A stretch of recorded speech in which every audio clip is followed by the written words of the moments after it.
Sonny goes rogue with his workouts. Bresniak gets into hot water. Justin solves the case. And Mac receives yet more devastating news.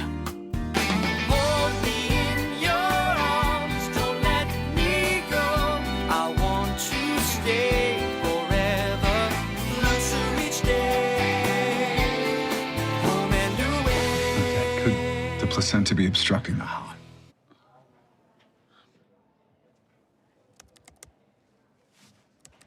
Maybe this machine's broken. Could we try another one, please? Unfortunately, the machine's not the problem. I'm sorry. There's no easy way to say this. Then don't say it. Mac. No, this is not happening. I will need to do a beta HCG test to confirm the Just shut miscarriage. up, please. Stop talking to me. Can you just give us a minute, please? No. No, I can't. No, I can't. No.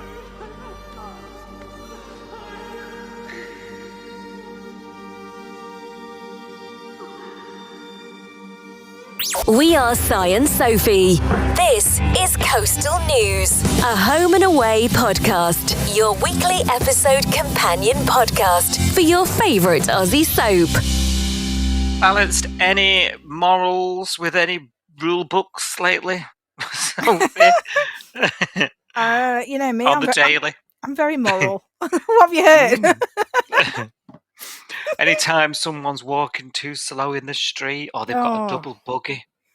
Oh, yeah. And you just want to punch them in the back of the head, but you can't because that's illegal. Yes. Mm-hmm. It's a daily file. It's a struggle. It's a struggle. Yeah. How are you? You okay? I'm all right. Thank you. How are you doing? Good. You're back at it. Yes. Another week. And things are going down. We'll come on to it. But yeah, how's your week been? With home and away, I'll be honest, I have struggled a little bit this week. Just because I felt like a lot of the storylines at the beginning of the week were kind of going around in circles.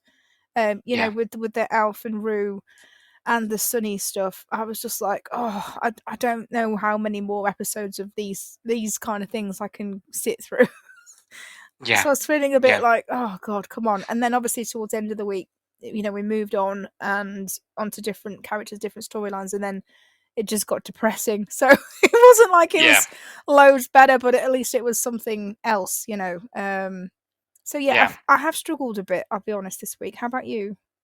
Yeah, I think we'll obviously come on to it. Like the stuff towards the end of the week is hard to be ecstatic about. Not just because of the topic, but just because of we're here again, sort of thing. Yeah. And also the characters involved. Mac, we've been quite vocal about Mac in recent times. So I think our patience isn't quite ready for something as well. Yeah. But also, I'm a bit disappointed, I would say, with the way the Sonny stuff went. I was really looking forward to it. And actually, we were on here a few weeks ago, and I was saying this was just first starting a week or so back. And I was like, this, I'm really looking forward to this. We'll see where this goes. It was all just starting. But actually, now we're here, I'm not so sure with how it's unfolding, and we'll come on to it. So I'm a little bit disappointed, a little bit depressed. I've got to say. Oh no! Well, we'll see. We'll try and zhuzh it up as much as we can. So stay with us, it's listeners. It's going to be quite a hard week to to keep light. Look, I think we're always guided by the content, right? We don't make the content. That's what's sort of fascinating about doing this podcast, right? The tone is not set by us, so we're not going to come on and fake it, right? The tone is set by the show. If the show has got lots of heavy stuff, naturally that's what we're going to talk about, right? Yeah. If the show's really funny, we're going to be splitting our sides laughing. That's just the nature of the game, isn't it? Yeah. But I've got to say the heaviest stuff isn't really touching me like I think it's supposed to. And I'll come on to it. Same. So, shall we talk about this week's Home and Away? Yes. now we've started with that. Why not?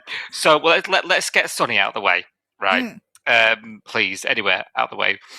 He was been begging, hasn't he, his way back into the gym this week, and John makes him agree to rest and rehydration, two very important things when you're exercising. So I'm told, Soph. So I'm told. So I'm told. And John's got other ideas, isn't he, actually, which involves ringing Tane. I was a bit like, oh, does this mean Tane's coming back to work? But actually, no, he just came down for a ticking off and writing up a program that he never then turned up to do. Did you notice? Sonny's not happy about this. Actually, he's having to have his hand held, is he? But Tane says, "Find another gym if you're not willing to do it." So he gives everybody lip service. Let's face it, doesn't he? What's it going to be, lad? He says, and he agrees. But behind Tane's back carries on, and I am shooketh that none of these saw this coming. They all trusted him. They all trusted him when Tane trusted him, John's trusted him, and obviously you'd know that he's just agreeing just to get you off his back. It was blatant. This, yeah. Lacey obviously catches him, agrees to cover for him on the promise that he won't do it again. Again, she's another one, being a bit naive, but at the end of the day, she's sort of not involved too much with Tane, is she? So I sort of gave her a pass where that was concerned. But it's not long until, all the lying. He's lying to Remy, he's lying to Dana. I don't feel good about this at all. No. And there's that episode where he sort of tells Dana he's with Remy. He tells Remy he's with Dana. They then put two and two together quite quickly. The jig is up, and it's still like people give him the benefit of the doubt. Like, it's still not a serious thing, is it? Like, he's still, and I don't know. Like, Dana is just off the back of the birthday party last week where she wished she'd have done more and said more and been a bit more like, you need to follow my lead. And then but then I'm just struggling. She's happy to just leave him on his own devices at this one. And this is not how I saw this going. I thought this was going to be quite a positive sort of storyline. Offshoot, really, and actually it's feeling quite negative. I wasn't expecting it, and I don't know if I like it. Is where I'm at. I don't really know where we're meant to be going with this storyline. I've been really confused, if I'm honest, just watching it, because like you say, it just seems to be him just obsessing about being in the gym, and which I can't relate to. So I find it really hard to relate to that anyway. And then, it feels like we're going around in circles. Like, everyone keeps finding out that Sonny's working too hard in the gym. They confront him. He apologizes. And then he just goes straight back to doing it again. And I'm like, I don't get it. Is there such a thing as exercise addiction? Is that what this is? Like, what is this? I don't really understand. Don't know. Yeah, and it's not like there hasn't been a lot of talk about sort of his frame of mind. So it's not like a mental health angle. No. Like, I just, it's a little sort of shallow in a sort of dimensional sense for me. And also, like I say, I was expecting it to be a little bit more positive. I'm happy with bumps in the road, like it's a soap. Yeah. But I was expecting it to be overall positive, and I don't know if I'm just deflated and I can't get past that. But you're right. You're right to call that, because like, where is it go? What is the purpose? And like, he's not injured himself as of yet that we know of. So everyone's concerns actually seem quite unfounded, actually, when you think about it. Yeah, I mean, luckily nothing's happened yet, but I don't really know. Am I supposed to be worried? Am I supposed to trust him? I don't really know. Like, I'm just finding it. I'm not finding it entertaining at the moment. I'm just finding it a bit annoying. I'll be honest. But yeah, and this is a character we both like. Yeah. So it's telling, isn't it, that this is where we're sitting. Yeah. I wonder what the general. I've not really seen much chatter about it online either. Like, so I wonder if the general feeling, like, there's no, normally we have a storyline and everyone's like divided, or everyone's like or united and everyone's gleaming about it or something. Like, generally there's just general apathy about it, isn't there? It's weird. Yeah, but I feel like there's also general apathy about it from Dana and Remy's point of view. You know, when they called him out and they had that chat with him, and he was like, "Oh yeah, you busted me. Like I lied to you both. I just wanted to go to the gym," and they were like, "Okay," and nothing happened. It was just like, Yeah. right. So now what? Like I Yeah. don't really get it. But There's no consequences for him, so like, no, what's the point? Like, yeah. It just feels a bit sort of out there in the like it's floating and like yeah. it's like, do we talk about it? Do we do we react? Do we Do I know it's need to there? care? Like, Is it going to be over? Is that the last time it's going to be mentioned? Are we going to see it again? yeah, Am I yeah, supposed to worry about him or not? Because they don't see, yeah. they seemed worried about him, you know, while he's in the gym. But then the minute he's out of the gym and he's giving them the lines, you know, oh, I'm sorry, yeah, I just lied and I didn't mean it, blah, blah. They're like, oh, okay. And like, they just seem to have dropped it. So I'm like, do I have to drop it now then? Do I not? And we've not seen him since then. So is it over? I don't know. I don't know. It's weird. And it's not even like, because we haven't been in the gym for a while, so it's not even Yeah. like it's like because something's going to happen there. Do you know, like, so that's why we're having scenes there. All of it. You know what I mean? Like, there's nothing else Yeah. going on that's like totally random, and we're like, oh yeah, contrived. Yeah. You know, there's nothing. It's just a bit weird. It is Yeah. weird, isn't it? It is weird. Yeah. Yeah, and that's all. In to summarise, weird. Yeah, that's all we've got for it, really. Which isn't good for a podcast discussion, but yeah, that's what we're at. That's where we're at, and I'm sure you are too, listener. Now, down at YCPD, there's a bit more happening down there these days, actually. Than up in the bay.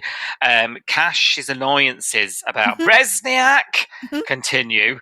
And he's back on full duties. Yay. Thank God. Well done. Yeah. Well done, fully fledged again. But he's got to teach Bresniak the all night, hasn't he? He's been told, right, you know, now you're on full duties, you can really show him things that me and you were screaming at on the pod a couple of weeks ago. Like, why is he not showing the newbie what to do? He's now been instructed to do it. So I was like thinking of you. I was thinking, well, someone listened. Somebody listened. And he gets to talking to him, doesn't he? You know, there were signs here of them open up. Maybe I was reading between the lines a bit, but I felt like there were signs here of like Cash sort of, you know, walls coming down a bit, you know, breaking those barriers down. They were talking about judgment calls and rule books and morals. And is it just me, or was I hopeful? But there seemed to be a bit of progress there. Like Cash looked like he was sort of a bit more willing. Yeah, I think so. Just wishful thing. I'm just not sure.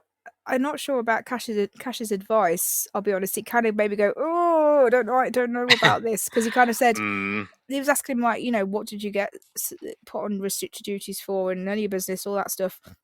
But what I will tell you is, you know, sometimes you have to break the rules. Sometimes you have to, you know, for your own moral code or whatever he said. And I just thought, you shouldn't really be telling that to a newbie. You should be teaching him the lay of the land, first of all. Oh, come on, you always tell the newbie how the shortcuts, don't you? I don't know, I feel like this guy is a bit of a loose cannon. I don't really trust him yet. And I just think you've just given him like free reign to just... Yeah, that's true. You're meant to do this, Richie, but actually, when it comes down to it, you just make it up as you go along if you feel like it. It just felt like the wrong advice, and I was like, yeah, you're right. Am I supposed to take this with a bit of, I don't know, am I supposed to be noticing this because is he going to go and do something and then say, well, Cash told me that I can use my head, or I don't know. Yeah. No, you're right, and obviously you should be more inclined to do the shortcuts and the sort of thing you shouldn't really do to people you like, right? Yeah. Even if you get fooled into being written up, you know, like it's because you felt like you had a bit of rapport. Cash has been very, very vocal, wants to headbutt the guy, right? So why is he not sticking to the rules? You know, just keeping him at arm's length. I hear what you're saying. It's just a bit weird. It did look. I thought to myself, "Oh, thank God, this tease is over." But actually, the reason we find out quite soon after is because this leaves Bresniak. I have to say it like that. I will wear off eventually. You won't. You know, it leaves him with a lot of questions, doesn't it? Yeah. Because obviously Cash has left with all this like teasiness, like, oh, break the rules. Ooh. He knows he's just been on restricted duties. Of course he wants to know what the blinking heck Cash has done, doesn't he? So he goes on the YCPD super duper police computer, doesn't he, and tries to look him up. Gets caught red-handed because he's a rookie, wet behind the ears, just outside of the academy, and doesn't sound like he listened to a single lesson. I mean, if a cop's getting caught looking up something on the computer, we have got trouble in this police force, you know. And of course, Cash is back. He's right up, isn't it, when he catches him, looking him up. But you know, Richie wants to know. He wants to know how he got in trouble, and Cash is like, why, you know. And he's just like, I'm just curious. And I'm like, I get it. You know, any news, any gossips, Richie? I'd be the same. Yeah, I mean, know? you would be curious, but I think Mm. I would have left it, to be honest. I think I would have gone to one of the other cops wandering around the filing cabinet in the background and been like, all right then, what's up with him? What's the deal with him? Yeah, he's his line manager. I think I don't know. I feel like he's still on probation and he should keep his head down. But that's me. Mistake after mistake, isn't he? Bless him. I love him. You know, I've seen some bits online about it. Some people are like, I can't stand him, and I'm like, I really like him. I think he's funny. I like him. I just don't think I don't think he's cut out to be a cop. No, I think that's the story here, isn't it? I don't think he's going to be in there forever. Yeah. I think there's trouble brewing. I don't think he's going to be in that uniform forever.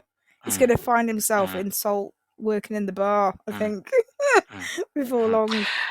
Yeah, I mean, wait till, you know, he's got to do something on the database, you know, cool. like, yeah, and he messes that up. But yes, so basically, we're at that point now where they're back to square one with their relationship wise, aren't they? Yeah. He actually gets sent home. You know, his botched investigation gets sent home. And now this is where it gets interesting because he's a bit sort of tail between his legs, isn't he? Bresniak. And he's, you know, like he's licking his wounds a bit and he goes up to Salt to speak to Abby and she gets him a beer. Now, straight away, we're all screaming it, aren't we? We don't even need to get to the next bit. No. We all clocked it, didn't we? Yes. He's having a beer. He's in his police uniform. And nobody thought to tell him. I mean, Matt clearly was aware of the situation because when Sarge turns up and absolutely tears him a new one, first things Mac is like, it might be something to do with having a beer. She didn't stop selling at him. No. So he's then got lambasted by Sarge directly for that. I mean, Sarge is like, I could just get rid of you now. This guy is like by the skin of his teeth in this position, isn't he? Yeah. This is why I just don't think he's cut out for this because he's not. I don't feel like he's taking the job seriously. No, you're right. You're right. We need a serious policeman, don't we? You well, know? I think we need somebody that's like. I think he's too. He seems nervous, but he's nervous and confident, and that's dangerous. Whereas we need somebody that's nervous to make a mistake rather than nervous and Yeah, you're right. I'm sorry. I think, genuinely, reading sort of between the lines again, I think he's gone into this thinking it means he doesn't have to listen.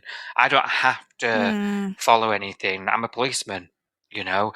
And I think that we all laughed about that line about Die Hard. Right? Yeah. But I think for him, it is like, you know, a movie. Yeah. Like, it is like, you know, kid dream, you know, when they're younger and they're just like, I want to be a cowboy, or you know, they play with guns. And I just think it's not real. Yeah, I think he just like, and that sort of backs up what you're saying about him not taking it seriously. A rule like you do not drink in uniform, he's fresh out of the damn academy, he should know that. He should know that. You can't even use the excuse of him doing it 55 years and never been caught. Do you know what I mean? He's at the end of his career, and do you know what I mean? He can't even use that as an excuse. These rules, these are basic, like, conduct rules that he should know because he's fresh out of learning them. He should have learnt this. He'll have done exams a month ago. You know, there should be fresh topic in his head. And also, it's one of those things that you'd remember. Like if someone said to you, you can't have alcohol and be seen to be drinking in your uniform, you'd remember that. Like, that's quite like, oh, Yeah, okay, yeah. The yeah. consequence is this. It will, like, yeah, it's stupid. Hmm. So I think he's living in a film. He thinks he's like in Hollywood or something. I think he's Yeah. just like completely delulu. I really do. Hmm. And I was saying to you, wasn't it? Because at the beginning, I was on the side of like, oh, what's his secret? You know. He's dumb. But I think you were right all along, and I will admit you were right. I just think He, he's dumb as soup, and that's that's just yeah. it. Mm, I don't think mm, there's anything deep to him, unless I'm being really harsh and there's just something we're not seeing. But at the moment, I'm like, mm, I can't. He doesn't seem very fleshed out yet, which is one yeah. thing. Like, he is new and all that stuff. And we don't know a huge amount about him yet. So he's not really fleshed out. I don't feel like Abby even really knows him. Like, what conversations are they having for a start? God knows. God I know, yeah. knows. What do they They're acting like talk they've been about? together for ages, aren't they? But what do they actually talk about? It's super weird. I don't get it. He just seems really dim, but in a really overconfident. He feels like he knows what he's doing, and I'm like, how about you learn from your elders, lad, before you start trying to run? Oh, I don't know. It's weird because I don't dislike him. I just don't Mm, think he's in the right job, yeah, yeah. Mm. or that he's I, got the right I, attitude yet, I guess. yeah, you're right. Yeah, I think that is the story here. I think he's going to go in a bit of I've made a big boob in my life, and what am I going to do? And Yeah. yeah, I think he's not gonna be in this force this time next year. Is my gut feeling. He's Um, too comedy to be a policeman. You know what I mean? Like, he wants to have fun, and you can't have fun in that kind of job. no, not with Sarge as your boss, and I'll stand by that. Even though he made me Well, laugh the other week.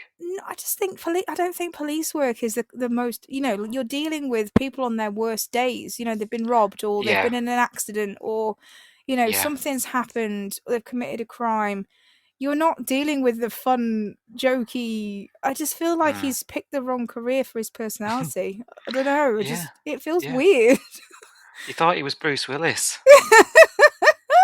That's what it is. That's what it is. Mm, Oh dear. mm. Speaking of people not having fun, let's briefly mention Alf because Oh. he emphasised the word briefly because he didn't really do much this week other than sort of he's not gone to the ombudsman or whatever it was, the commission or whatever. He's not put his complaint in, even though Sarge is the enemy and he thinks he's the reason the whole town hates him. He's not done it, and he's decided to tell Sarge, hasn't he? That he reckons you're a good bloke and there's no hard feelings. Did you see that decision coming? I thought Alf was going to just kick up a stink, you know. I thought this is where we're going to go, because at the end of last week, when he gave him that pamphlet or whatever it was and said you can make a complaint about me, I thought Mm, we'd see Mr. Stewart sit down at a computer and like do his 2-finger typing, you know, yeah, dear yeah, ombudsman, and then and actually get to a point where he's like, I actually can't complain about him because I, I've been trying to objectively look at what Sarge has done and try and find where he went wrong or where you could pick fault with it or whatever. And I don't think there's anything there really. I mean, the only thing really is that there was a lack of evidence, and because of that, mm, they had to drop the leads because there was just nowhere to go. But they exhausted everything they did. I don't think it was the police's fault that they didn't find the person last week. I think it's just that there wasn't any leads to go on. So yeah, I was kind of expecting to see Mr. Stewart get to that same conclusion, like start to write an email and then be like, actually, what am I complaining? What can I pin on mm, him that's his fault? Because there's nothing there to pin on him. yeah. So I don't know. Mm. But he seemed to have just come to that conclusion without having to henpeck his keyboard. Yeah, we'll see it. Yeah. Yeah, okay, interesting. Because I thought he might have gone like whatever, and then kicked off. But then when they said to him, "Yeah, everything's fine. There's no leads. There's Yeah. nothing been missed. All T's have been crossed and I's have been dotted." I thought that would be when he'd like climb down. That's what I was expecting. Yeah, that would Um, have worked. Yeah. yeah, but I didn't expect him to roll over. And I guess what comes next also took me by surprise when it comes to Alf and his reactions, because mobile mechanic Justin finally gets a punter on his website, doesn't he? Someone's broken down on the Yabby Creek Road there, the remote Yabby Creek Road, and when he comes there, it's only a flipping red ute. Mm-hmm. Only been looking for this, haven't we, for weeks, Sophie?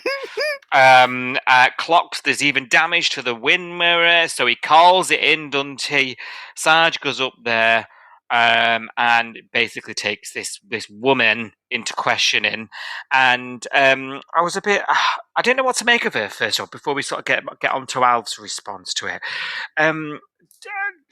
She sort of began a bit shifty with the photo, you know, but then when we got to the police station, she was like, you know, oh my gosh, I had no idea. I'm thinking, how do you have no idea? Is she pulling the wool over their eyes? Well, Is this inconsequential? She changed her story, didn't she? So when Justin spotted the wing mirror, he was like, "Oh, what happened to your wing mirror?" And she was like, "Oh, I don't know. Somebody must have hit it in a car park. I woke up and it was just like that." And I was like, "Right, okay." And then later on, when obviously Sergeant took her in, you know, on suspicion, and it was questioning her, and she was still sticking to the story and saying, "Oh, I don't know. It's just like that. I woke up, must have been hit in a car park, blah, blah, blah. I don't know." And then he said, "Well, the reason I'm questioning you is because someone was hit." And that's when her story changed, because she was like, "Oh my God, I thought I just hit a car. I didn't know I'd hit a woman." So she definitely remembered doing it, but she was lying because she thought she was going to get into trouble for hitting someone's car. Hitting a car and not stopping or whatever. Yeah. Yeah, so it wasn't that she remembers knocking over a woman. It's that she was covering up, knocking something and not stopping or whatever. But if you can believe that, you know what I mean? Because if you can, the first lie was, "Oh, I don't know anything. It was like that. I woke up and I saw it." That was the first lie. Then it was, "Oh, I thought I'd hit a car." So then, like, because the story's changed, you're never gonna, I don't think we're ever gonna know that she definitely cast some doubt on it. Yeah, she was like, "Oh, it was dark. I thought I'd hit a car and I didn't report it because I drove away and I thought I'd get into trouble, blah, blah." And I was like, do we believe her or not? Because she lied the first time. She could be lying now. I don't know. And I don't think it really matters either, because case closed. Well, yeah. Right, that's it. You know, we found the ute with... This is a bit weird for me, because did I miss this or did we not see it? When did they tell Abs that it wasn't Mr. Stewart and it was this woman? They didn't. They didn't, did they? No. I thought I'd missed, because it got to the end of the week and I was thinking, "Oh, I've got to talk to Si soon about what's happening on Homer's," and I was trying to like jog my memory, and I was like, "Oh yeah, Mr. Stewart, the woman, blah blah blah," and like the whole bay knows about this. Like Leah knows, Justin knows, Marilyn knows, eventually Rue, blah blah blah. Bresniak knows. No, does he know? Well, is there not a moment late? No, maybe he doesn't. Not this week. He must know. No. There's nothing this week that's like anybody that was accusing Alf, apart from Rue, you know, Abby and Bresniak, they weren't involved in any conversations. Well, do you know what? You're right, because that, because obviously Sarge tells Alf, doesn't he, in person about it. Alf is elated at that point, thanks him and all the rest of it, thanks Justin, you know, and says he never doubted him, and then the whole sort of thing shifts to Alf and who he trusts and who believes in him, doesn't it? And we sort of leave that mystery behind at that point. We don't actually spread the word, do we? No. We see Leah finding out via Justin. Yeah. That's it. You're right. Yeah. I find that super weird, because I was dying for someone to tell Abby, and then for Richie to be there, and Richie was all like, "Oh, it's definitely Mr. Stewart, it's definitely that old man that we pulled over, blah, blah, blah." And I wanted to see him go, "Oh, I was wrong." And that's part of a learning curve with his job, and the fact that he's a newbie, for him to, you know, jump to these conclusions and then realise that he made the wrong call. That's part of the training. And I was just like, it got to the end of the week and I was like, we still haven't seen this. And I still feel like it's, for me, I haven't got closure. Never mind Alf. I haven't got closure, because Abs doesn't know it wasn't Alf, and neither does Richie. Bit weird, that. After the perpetrator's caught, the first people you tell is the accused and the victim. You You know. think so? Well, the elation from Alf doesn't really last long, does it? It's still a bit downbeat. We're all thinking, well, that's Rue related, obviously. Yeah. And he's learned a few Holmes truths through all this, hasn't he? And he actually starts saying things, doesn't he? Like, when the chips are down, my own daughter won't back me, and we're like, well, even Alf can see what she's like nowadays. Dreadful, isn't she? She's absolutely dreadful. Rue is like, next day, this is now, Rue can barely, he barely looks at her, doesn't he? He's like, whatever, he's in a mood, she's itching, to know what it's all about, the coffee cart, and of course presses Leah, who's got, looser lips than you know anything, right? She's got the loosest lips going and tells Rue what Justin told her, that, it's all right. It's all been caught. Things are good. And then Rue's like, things are worse than I thought. And I'm like, what planet are you on? Yeah. You've been arguing with your father for weeks. You've been saying some dreadful things to each other. You've not been seeing eye to eye. You've been, screaming matches. Marilyn can't even come home without tiptoeing in and out. Like, and this is a surprise. She is so unaware of herself that I'm normally sort of a bit lenient with her when it comes to our rants about her, but I can't. I've got to come well and truly into your camp, Sophie. I can't defend this. She's awful. She's a horrible daughter. Horrible. I can't say any more than that, really. Awful. Best not. Best not. They do eventually sit down and talk, don't they? And Rue's all like, well, why didn't you tell me? Like, why is it about you? Like, why does he have to tell you? He shouldn't have to. You're his daughter. He should count on you being there for him. It's that family thing, isn't it? Or you have really close friends, a really close family. And it's like, you don't have to, your loyalty isn't something you need to discuss. It just is. Yeah. Yeah. And it's one of those relationships where I think you don't have to sort of voice it. She should just be. Do you know what I mean? Like, regardless. And I think she came from a good place in terms of concern for him. But she rued it, didn't she? She just completely the wrong personality handling this situation, definitely. And eventually she does actually apologise to be fair to her. She does apologise for coming to that conclusion. But her apologies are all like, I'm sorry you felt like that. It's one of those kind of apologies, isn't it, with Rue? I'm sorry that you felt this way. No, how about you're sorry for your actions? My God, my piss was boiling. Yeah. You're getting old, she's at it. Nobody listens when you're old. Oh, Alf feels like he's invisible. He literally says that. Yeah, not surprised, because she's like talking to a wall, talking to you, girl. Yeah. There we go. That was cathartic. It was. Get it off your chest, Charles. No, I know. I don't know where.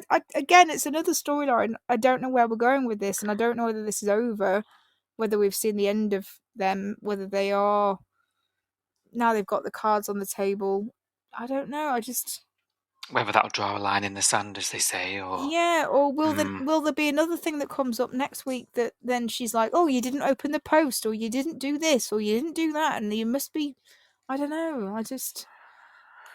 This could drag on, or it could go away, and I don't know where we are with it. I think when it comes to Rue, I feel like this is a definite choice. Like, I mean, in her younger days, she was a brat. She was a handful. She, was pregnant, young, and I'm not saying she's an angel, but I think in sort of later years, especially the Georgie Parker years, her early years, she definitely displayed like these real sort of Stuart family values, as I like to call them. And when I say that, you sort of know what I mean, like, Yes. Yeah. community and family. And then obviously she had a marriage with Harvey, didn't she? And she took in kids, and I just felt like I loved that, Rue. And and I was really excited the last couple of years with the fostering, but I just don't know the way she is these days, the way she's written, the way her character conveys herself, like she's just turned into somebody who I struggle to like. Yeah. And whether that's just like elements of the older, younger Rue sort of coming through now she's a bit older. Is she? I'm trying to find reason for it. I'm trying to be like, is she lonely? Is she like regretting life decisions? Her and Alf are supposed to be solid. There are other kids, but them two are sort of as thick as thieves. They live with each other. They're in each other's pockets day in, day out. But the relationship's not representative of that, is it? No, it's weird. I find her lack of her own life really weird. Like, I know she lives with her dad, and I know that he's aging, and I know that she feels some responsibility towards him for the fact that he's aging, but I don't feel like she actually does anything to help him other than Yeah. badger him. So Yeah. I don't feel like she's chipping in. I don't feel like she spends her day helping him or taking a load off his plate or, doing something proactive. She just seems to Yeah. bimble around, not really doing anything, talking a lot, annoying him.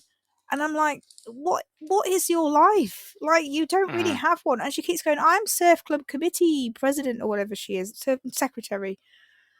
She trots that out when it's needed, but I don't see her really doing much for the surf club either. She tends to pop up at the surf club when something needs to be discussed, but then she's not there day to day like John is. She's not doing stuff proactively there. She's not doing anything in the bait shop. She's not doing anything at the caravan park. She just seems to just bimble around, following Alf round, and then saying, "Oh, you didn't do this," and "Oh, you didn't do that." It's just annoying. It's just annoying. Yeah. Like, Yeah. either get a life of your own or actually help Mr. Stewart Yeah. and chip in Yeah. and do stuff. Like, I think we need to stop her leaving all the time. I think. yeah. But I think that should have happened a couple of years ago. I think I'm wondering whether the boat has sort of sailed on that one. Yeah. Now, is she too far gone for people like us? She is a character that us long-term viewers should be absolutely defending to the hilt. Yeah. Like the Marilyns, like the Irenes. Don't come for those characters. But we're not, are we? Like, none of us are like that. But what I'm purpose not did she saying all of us. serve? If Well, she disappeared to Merimbula tomorrow, what would fall down because Rue's not there? Nothing. no. There'd be no gap. There's no gap if she goes. Yeah, and I feel horrible saying. I feel genuinely awful saying that, but I think it's salvageable from a storyline perspective, but I think we need Georgie around a bit longer than Yeah. these in and out Flints. I think that's the way to fix it, and then it really do something, Yeah. that turns the tide, and it's going to take a bit of work for us lot. Yeah. But I think it can be done. How many times do we U-turn on characters over a story arc? No, yeah. In all directions. It can always be done on a soap like this. You've got the joy of time. It's Yeah. not a drama that's 8 hours, one and done. In 8 episodes. It's like we've got hundreds of hours in a year worth of airtime that we Yeah. can use to do it. So. Yeah, I think there's that stuff affecting it, but then I think there's like deliberately she ends up just facilitating a plot randomly, and none of us really care at the end of it. Yeah.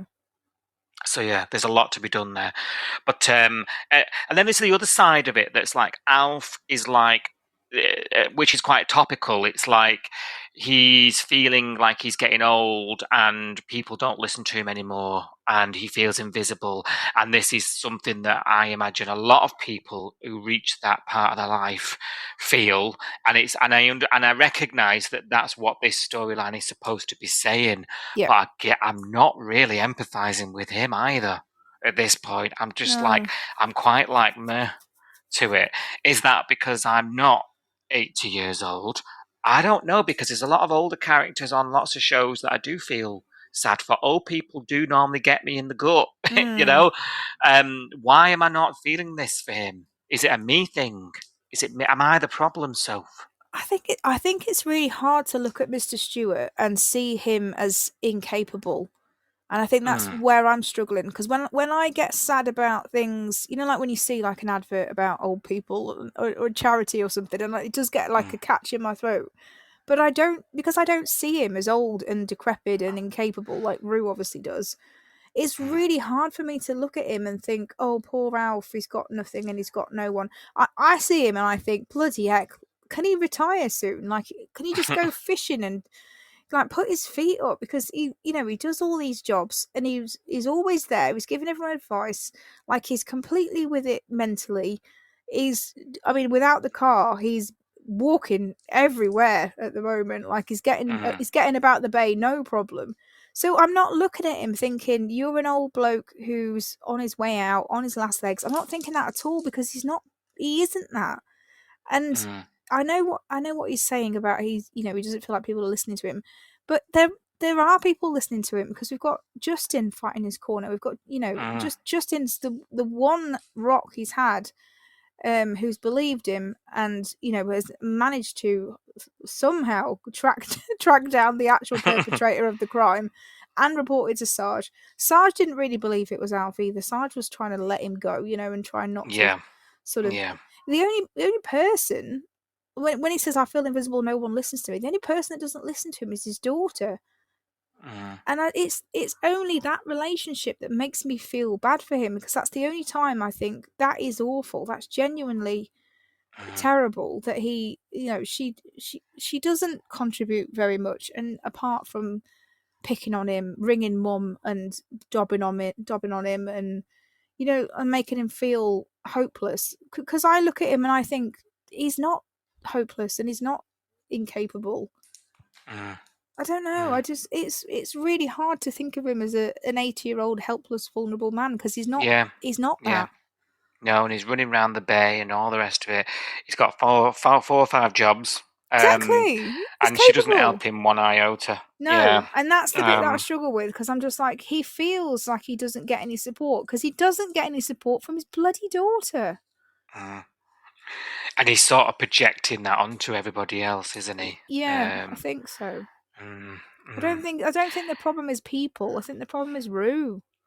I'm going to struggle if Alf spirals into this sort of I'm old and worthless mentality, because maybe it is like you say, because I don't see him that way, or maybe it's because I just don't give a flying fig.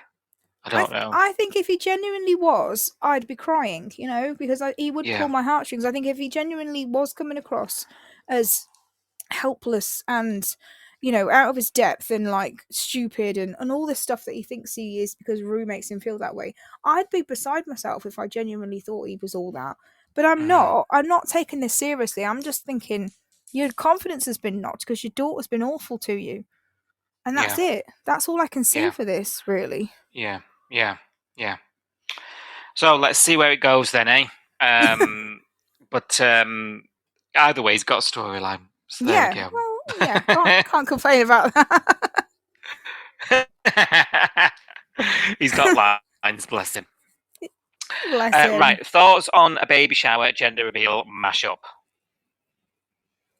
I don't really understand the gender reveal stuff. I've never been to a gender reveal party. This feels like a very new thing that I think I am too old to have ever. I've been to a baby shower, but they tend to be. I don't know about you, but baby showers tend to be like late in the pregnancy when someone's about to go on maternity leave, and that they're leaving their job like a month before they give birth or whatever. Whereas this is like they've only just got through the first trimester. It's all very early, and I don't really get the gender reveal thing because I think I'm a different generation. I don't know. Well, there's that, but also I was watching this thinking this feels actually a bit old-fashioned for nowadays. actually. Mm, Do we talk? Everything was like pink and blue, and I was yeah. thinking this is a bit sort of old fashioned, actually. This, But that's um, the thing, because I don't really understand the gender reveal thing. So mm, are you saying that gender reveal is a non thing now because the baby decides their gender when they're here, not the parents? yeah, yeah, pretty Yeah. much, yeah, yeah, and like it's like stereotypes and gender norms, and like a pink's for Yeah. a girl. Well, who's to say that kind of thing? I'm getting a bit, Yeah. like modern. Now I'm a millennial myself. Like I remember the good old days, but I don't know. Like it just felt a little sort of out of touch a bit.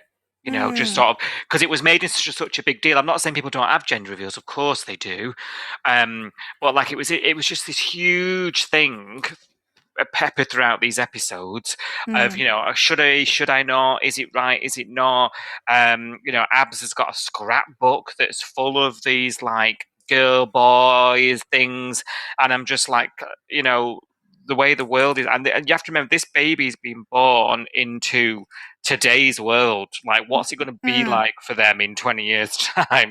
God knows. um Yeah. you've got to think of these things, and I just felt like this felt like it belonged in the past to me. Mm.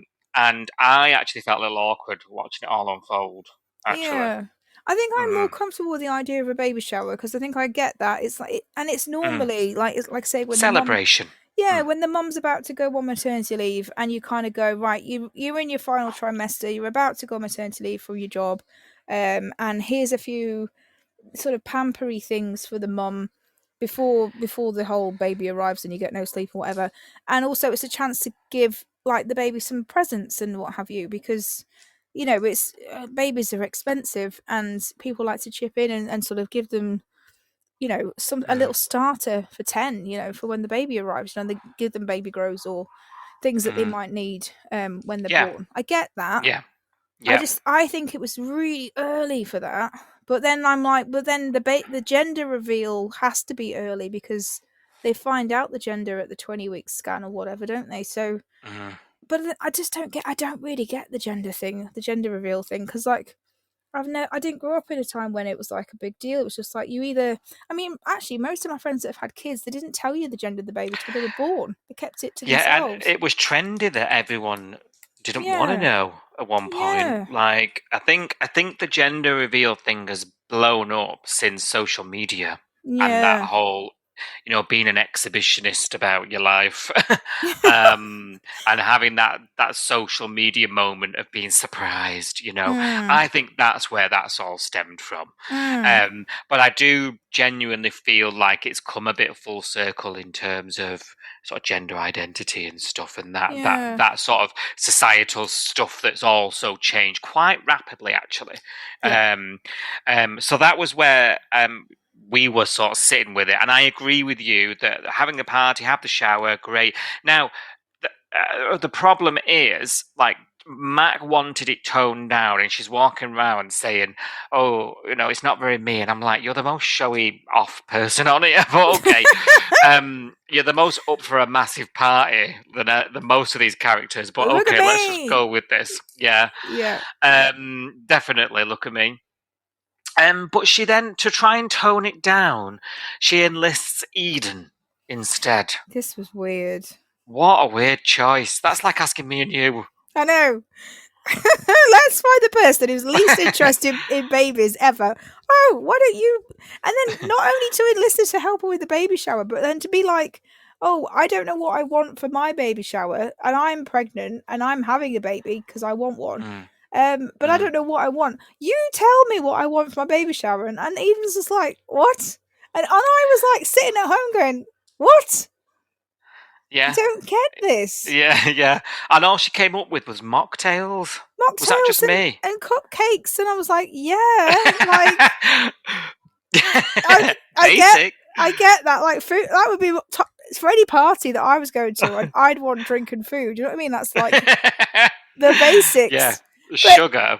Yeah, in terms of anything else, I'd just be like, I've got absolutely no, I haven't got a Scooby Doo about birthing parties or whatever you want to call it. No, Got no no. idea, doll. I don't think that was a weird. But was that just to pit Abby and Yeah, Eden against each other and have that conversation of, oh, you're the cool one, oh no, you're not, yeah, I'm not cool. Ugh, I didn't love this. I'll be honest. yeah. It definitely was that. Hmm. Mm. What do you make of the whole? I don't know I don't even know what to talk about with it. But what do you make of this whole Eden versus Abby thing and their insecurities about each other, and Abby feeling like she's the annoying sister, and that Eden's the cool one, and she's got all the good ideas, and what are Well, we supposed to take from all of that? I don't I get don't know. it. It was a bit of a non-starter, wasn't it? And it did Yeah. just sort of come out of left field. Like, where did that come from? Mm, And yeah, I just think it went nowhere. And I don't know whether it was just an excuse to have Eden at the baby shower and mm, not elsewhere. But like, I'm trying to, I'm clutching. Like I don't really know no. why. And Eden and of the Fowlers themselves, especially after a lot of family therapy, have come such a long way in terms of their unit. I mean, that family, that massive fracture in their family, and how close they are now. Really, Mm, like I think it was unnecessary at this juncture. yeah. What about you? Yeah, I was watching this and I was like, I don't really know how I'm supposed to feel about this. And also because it was almost laughable, like once again, the party is tomorrow. They never have a plan in Summer Bay. It's always like, yeah, we're gonna have a party. Right, when is it? It's Yeah, gonna be tomorrow.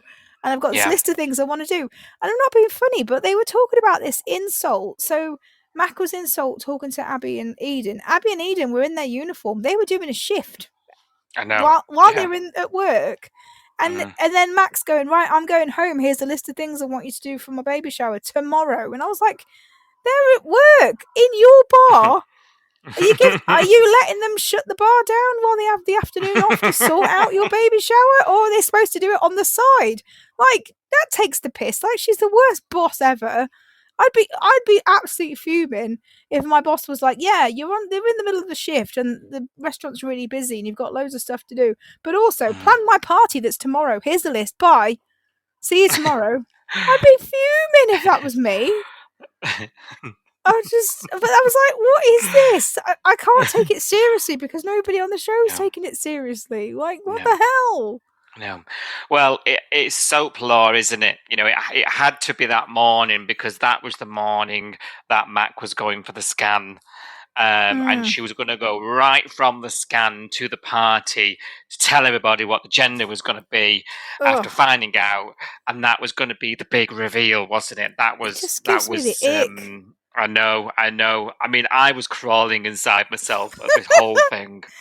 I don't know whether Um, it's because I'm just not interested in this kind of stuff, but I was just like, yeah. this. I mean, to say that, oh, she's not a showy person, she doesn't like a big deal, and then be like, I'm going to swan in from my scan and reveal it because I'm just like, It was ew. crazy, wasn't it? It was Yeah, ick. It was yeah. ick. It was just like, oh, get over yourself. God. um, well, fortunate for you, very unfortunate for Mac. Things don't go very well at the scan. Mm, And want to get some thoughts on this because the scan gets underway and the nurse does that. I'll just be a moment mm, thing, doesn't she? And the sort of panic stations set in, and she goes out the room. She gets in Dr. Sinclair again, seen mm, her before, and of course, then Mac knows what's coming, and there's no heartbeat, is there? And just like the world caves in on the pair of them at that point. And yeah, she's lost the baby. What were your thoughts on this happening, Soph? And is it the right call for the show in general to do this? well, that's a big question, isn't it? That's a huge question. I don't know. I think my thoughts as it was unfolding was I wasn't surprised, I'll be honest. I wasn't sitting there going, "Oh my god, shooketh," or anything like that. I was like, okay, like I don't know, because Mac is such a tragic character, and because she's had loads of issues with fertility that we've seen, it didn't feel like a shock to me that she would lose another baby.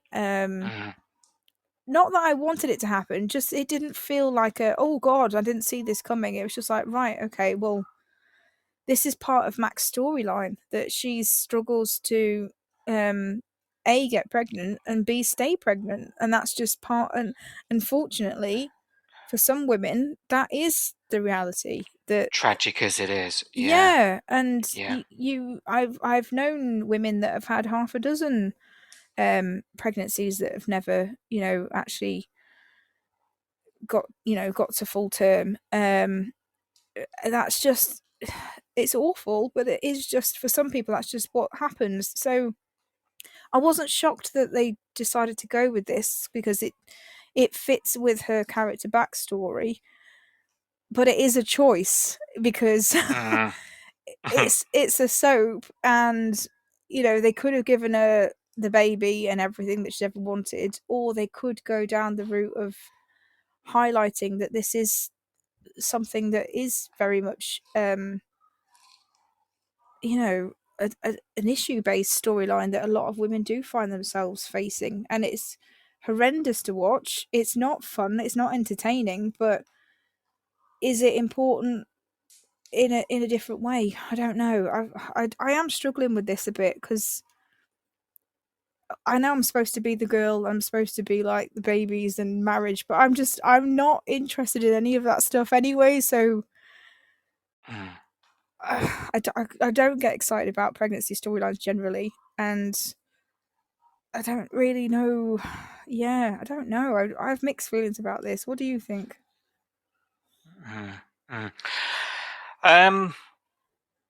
I was hoping to kick the can to you, being female.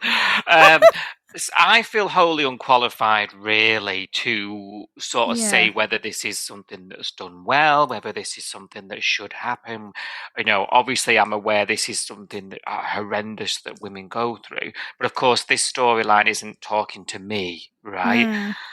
If anything, I'm looking at Levi throughout this, not because we're both men, but because last time when this happened, not at this late stage, I must say, is in the pregnancies, where it was much earlier, wasn't it? But last time I felt like the way Mac sort of, the word behaved feels wrong, but the way she sort of responded and reacted to the news, and subsequently how she spoke to Levi, it's weird to me that my mind just went to, oh God, she's going to be like that again. Like it wasn't like, this is awful. And maybe that's because I'm looking at it. This sounds a wrong thing to say, but I'm looking at it from like an entertainment value. That sounds awful. It's come out loud. It sounds even worse loud. I know what you mean. But, yeah. Like, I'm not looking at this as like a life-changing message for me. It's not a message for me, is it? I'm looking at it like the storyline, and is it a good one? And what's the character going to do? And what does this mean? And I think you're right. I think in terms of character consistency, and I think a part of me never really bought into this going full term. No. Deep down, actually. Because she struggled so much. I'm not saying I thought this was going to happen. I'm not saying I knew this was going to happen, because I genuinely was a bit shocked when it did. But I don't know. Some of me was just like not really expecting a baby either. It's weird, isn't it? Like, what I did enjoy was the scenes which we had. Like, it didn't go into like Mac, wailing and flailing, which should be well within her right to, by the way. It went. We actually saw like the doctor explaining her options and what that means and what the difference is, and I thought that was interesting to see, actually, because that is harrowing. I mean, she's sitting there with the baby inside her still. She's, and her day started one way, it's finishing another. Mm. That to me was an interesting watch, that part. And obviously, while that's going on, we're cutting to Tane running to sort of make this party go away. Like that was like I'm going to use the word entertainment because I can't think of another one, but from an entertainment value, from a viewer, and sort of educating me about that process, it was really good. Yeah, I think that was interesting because obviously, like you say, it does turn very medical at that point, doesn't it? It goes from Yeah. I'm really sorry you've lost your baby to okay, this is what we need to do next. And actually, in Mac's case, that all moved really quickly. And from some of the horror stories that I've heard from friends who've gone through the same thing and the NHS here and how backlogged it is and all that sort of stuff, they've been told in a scan or at the hospital in A&E or wherever that the baby's gone. They've been sent home and they've been told we can't do anything today, but come back in 5 days, you know, and they've had to wait 5 days to go back and then have a surgical removal. So actually it was interesting to see all that conversation on screen because Levi was like, I can't lose you as well. You've got to make a decision now because, you know, there's an infection risk. And there is, because if you think about it, once the baby's no longer, you know, alive, you know, you can't just leave them there. You can't leave them inside you for long. You know, it's gonna have consequences. But I have had friends that have been sent home and, you know, oh my gosh, left to wait days or to let nature take its course, you know, and try and been given some horrific advice, which I won't repeat on the pod because I think it is genuinely harrowing, and probably will trigger some people that might be listening, but have been given some dodgy, iffy advice because they can't get them in for, you know, a surgical removal or whatever gosh. I mean, yeah, mentally, yeah, what you're already going through, and then to have to do that just sounds horrific to me. yeah, it is. There's a huge sort of debate about women, the state of women's care and the state of the NHS and all of that stuff that's over here. Like, and unless you know about it, you don't know. You know what I mean? So there's a huge amount of stuff like on top of what we're seeing with Mac. But I think with Mac, it was interesting because it did talk about all of that, and it did turn the conversation very. And she said it, didn't she? She was like, "Oh, it's all going very medical. It's all going very, you know, black and white." And this, no one's saying the word baby now. They're saying like pregnancy or you know what I mean, or fetus or whatever. Like it's all going very, you know, 1 minute I'm having a baby and the next minute I'm having a termination or a surgical procedure. Whatever. Yeah. But her mind, as you know, her emotions aren't catching up No, to of that, course not. and you can understand. Like that morning, she was giving it names, and it had a gender coming. You know, and then there was the blame, wasn't there? Like I should have known. How did I not know? So I understand for sort of women watching, they're going to take much more from it than I will. I'm sort of taking surface level education from it, you know. Yeah. So I thought it was quite well done in that respect. From my perspective anyway.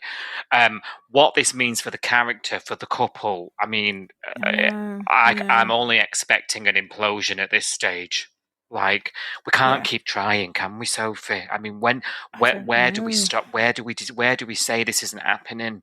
I know, You and know? that's the worst thing, isn't it? Is oh, I don't know. It's just, that's the worst thing. I think it's horrendous because and again with the soap because Mac is so because Emily is so good at this. Emily is so good at these storylines, and you and I have had loads of conversations off air about this. About we didn't see her with a baby. I couldn't see Mac with a baby. I couldn't see her, you know, sitting at home and looking after a baby while Levi goes off to A&E and like Salt's being looked after by whoever. I genuinely couldn't picture them as a family unit, and not that I was wishing that they weren't. You know what I mean? It's just I found it really hard to picture because Emily's portrayal of Mac, and unfortunately Mac as a tragic character that she is, I couldn't picture her happy ending because she doesn't have that. And Emily's really good at the sad and the tragic and the Yeah. miserable. Yeah. And Yeah. it's like it's another storyline where Emily's pulled it out the bag. I think she's portrayed this excellently in terms of how Mac has handled it, So is this more entertaining in a kind of stretching of her talent than Yeah. her having a happy ending? And yes, it is probably. I don't know. It's really weird. And then where do you go from here? So she's having these conversations with Levi. Is it my fault? I thought I was doing everything right. You know, yeah. Like I don't know. Like, and then how Yeah. do you get past that? How do you go right? Well, we draw a line under that, and then we'll talk about the future. And do you try again? Do you put yourself through that heartbreak again?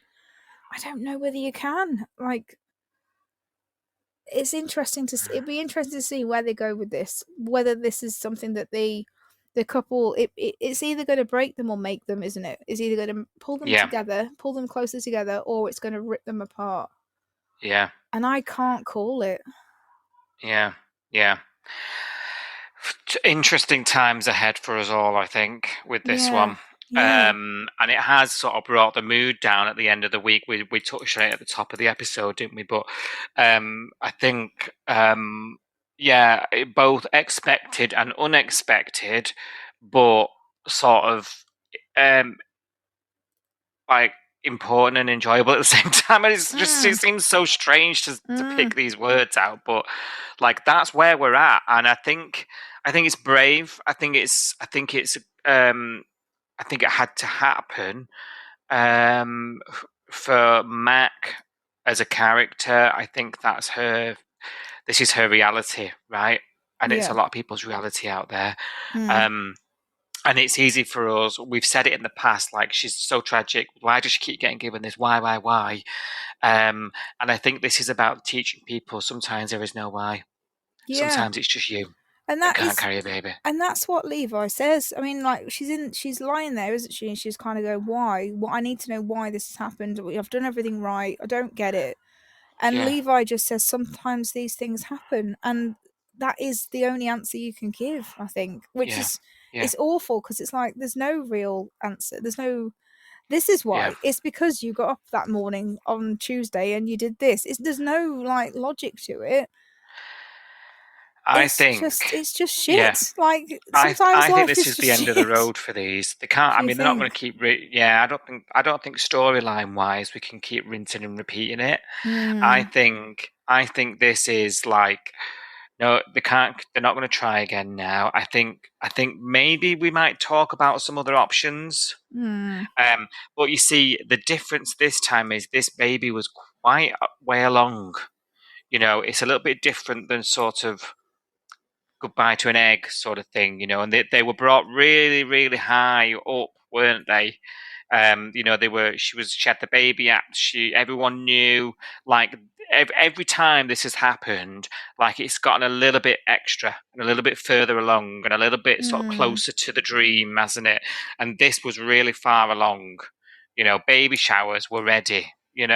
Like I don't think I think there'll be talk about humiliation. I think it'll put a strain on their relationship, and I think they'll have to, if they want this to happen, they're going to have to look at some other options, and some of those options happen to be what this show's famous for.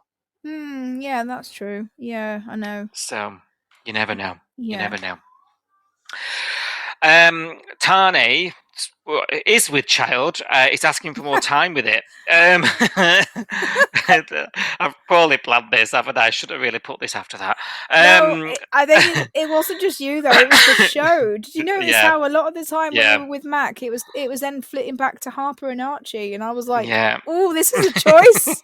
Like the next, they could have broke it up with something else where they were going from Mac crying about losing a baby to Harper clapping about some Archie thing. I was like, "Oh, this is an actual choice now." Yeah. Did you see? Yeah, you're right. Yeah, well, it was Orcs. Harper doesn't trust Tane all of a sudden, and it's not because he's a flight risk. No, which he is. It's because apparently he's still recovering from his taser. I don't know whether I buy that though. No. I know that's what she said, and I can see the evidence of why she said it, because he went to pick him up this week and he was like, "Oh, I wasn't going to drop him. I just got a twinge or whatever." And she was like, Yeah. I don't think you're recovered enough to look after my child. Although she doesn't say that to him, she says it to Dana, but whatever. Yeah. I can see why she's concerned, but I feel like that's not the real reason, and I don't know why. And I've not got any evidence, but I was like, I don't think this is it. I don't think that's the only reason why she's trying to keep him away. I think she's still angry at him. About doing one. About 0121. Is she trying to punish purse. him? Is she trying to punish him still? I don't know.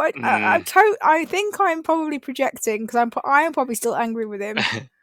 But I was like, that can't just be it. Like, you're concerned that his stitches hurt him. Come on, like, I don't buy it.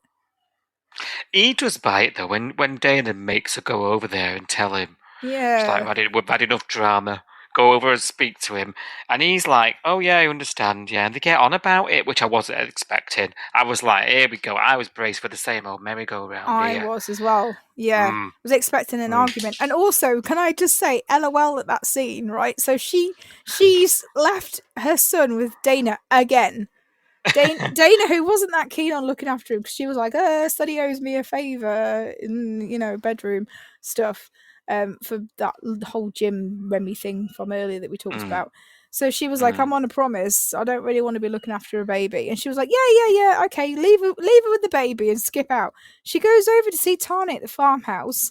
They have this chat, right, about how, I don't think you should have Archie on your own. I think someone should be there. And he's like, okay, yeah, that's really reasonable. I'll go with it. And I was like, Yeah. Okay. I know. And then in the next breath, he goes, "Why don't you stay for dinner?" And she's like, "Yeah, sure." So she stays for dinner at the farmhouse with Tane, while Dana and Archie are at home. And I'm like, what? Neither of you have your child right now, and she's been palmed off again on her sister. Honestly, like the amount of people that bring this child up that isn't its mum. You know the Home and Away early years Instagram page, and they do those reels of like Elsa saying, "Can someone look after the diner?" Yeah, there should be one about this. There should be, yes. Every other episode, she's asking someone to mind this baby so she can. Every time Tani meets her somewhere, he goes, "Where's Archie?" She's like, "Oh, he's with Marilyn. Oh, he's with Dana. Oh, he's with so-and-so. Oh, he's with blah, blah, blah." And I'm like, we need a reel of her saying, "Oh, he's with so-and-so." Yeah, we do. And I'd make it myself if I could be bothered. It's so funny. Hopefully someone's listening who can I was just crying laughing because he was like, "Stay for dinner." She was like, "Yeah, I've got nothing else to do." And I was like, "Your sister's looking after your child." And your sister was like, gave up a day out. I mean, I suppose that kept Dana away from your old exercise freak there, but... Yeah, but she was like, "Oh, I want to hang out with Sonny." And she was like, yeah, later. Just look after him just for a second. I'm just going for a meeting. And she comes back from a meeting, and then Tane's there. And then she runs over to see Tane. And then she has dinner with Tane. And Dana's still got the child. I was like, what the hell's this? Crazy. I'd be fuming if I was Dana. Fuming. I would, and there's no way I'd do it. I'd be like, if you're not back by 4 o'clock, your baby's on its own. I know. I'd be like, he's on the doorstep with the key in his hand. Yeah, or I would be down the club with me. Yeah, wherever I'm wanting to go. Mm-hmm. Crazy. Yeah. So that poor lad. When he's a bit older, he'll tell us all about how it takes a village to raise him. Please take the time to like, subscribe, and review Coastal News wherever you source your podcasts, and ensure you never miss an episode.